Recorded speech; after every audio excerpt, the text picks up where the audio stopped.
शिवसेनेचं चिन्ह आम्हालाच मिळणार आणि मिळालंच नाही तर पक्षचिन्ह गोठवलं जाईल असा ठाम विश्वास उद्धव ठाकरेंनी आता व्यक्त केलाय। पदाधिकाऱ्यांच्या शिवसेना भवनातल्या बैठकीत उद्धव ठाकरेंनी भाष्य केलंय। पक्षाच्या चिन्हाबाबत न्यायालयात आपली बाजू भक्कम असून न्याय मिळेल असा विश्वास त्यांनी व्यक्त केला। तर ज्यांना पक्षाने दिलेली जबाबदारी पार पाडता येत नसेल त्यांनी पद सोडावं, अन्यथा ती जबाबदारी दुसऱ्यांकडे दिली जाईल असा इशाराही त्यांनी दिलाय। 2029च्या विधानसभा निवडणुकीची तयारी आतापासूनच सुरू करावी असा संदेशही त्यांनी पदाधिकाऱ्यांना दिला।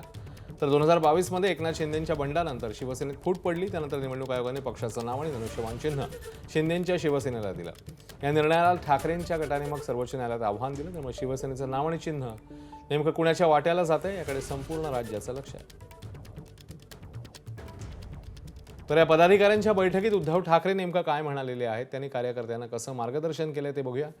सुप्रीम कोर्टातनं पक्षचिन्ह परत मिळेल हा विश्वास आहे। पक्षचिन्ह मिळालं नाही तरी ते गोठवलं जाईल।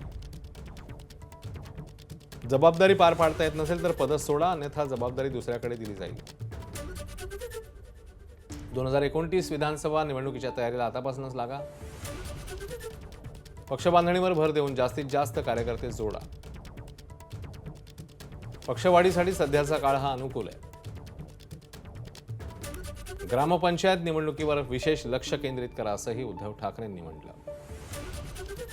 8 ऑगस्टपर्यंत SIR नोंदणी मोहीम प्रभावीपणे राबवायला हवी। आपापल्या विभागात जिल्ह्यात नागरिकांची नोंदणी पूर्ण करा। SIR प्रक्रियेत एकाही पात्र व्यक्तीचं नाव वगळलं जाणार नाही याची काळजी घ्या।